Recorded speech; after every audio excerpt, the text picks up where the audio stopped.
جادو کہتے ہیں کہ کچھ ایسی چیزیں کلام وغیرہ کہ جس کی بنیاد سے اگلے کو قید کر دیں، یہاں تک کہ یہ اتنی تیز ہوتا ہے کہ اس کے اثر کی وجہ سے بس اوقات بعض بندے قبر میں بھی چلے جاتے ہیں،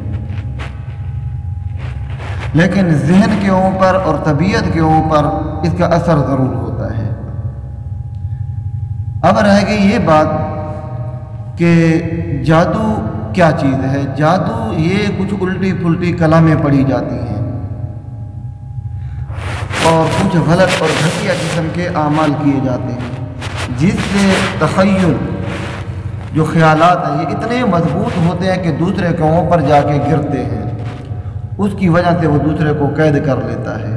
دوسرے کے ذہن کے اوپر حملہ کر لیتا ہے، دوسرے کے جسم کے اوپر حملہ کر لیتا ہے۔ شریعت کے اندر یہ بالاتفاق حرام ہے،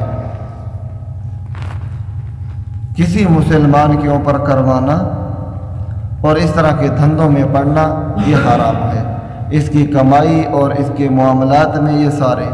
لیکن بعض فقہا نے صرف اس بات کی اجازت دی ہے کہ اگر کوئی بندہ یہ عمل اس بنیاد پہ سیکھتا ہے کہ اگر کسی پہ ہوگا تو میں اتارا کروں گا، تو اتارے کی حد تک تو اس کی اجازت ہے، ورنہ اس کو کاروبار اور پیشہ بنا لینا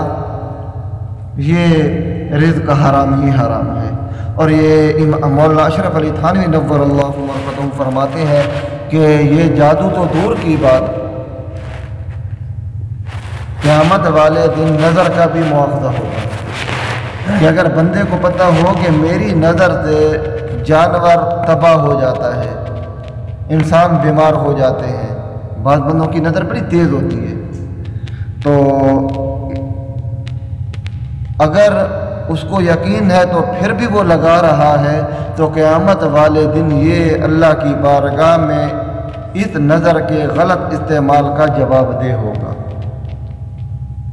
اس لیے اگر یہ تاثیر کسی کی آنکھ میں ہے تو وہ کثرت سے سبحان اللہ، ماشاءاللہ، الحمدللہ کلمات حسنہ کو جتنا پڑھے گا اللہ تعالیٰ اس کے وہ نظر بد سے اس اگلی چیز کو محفوظ فرمائیں گے۔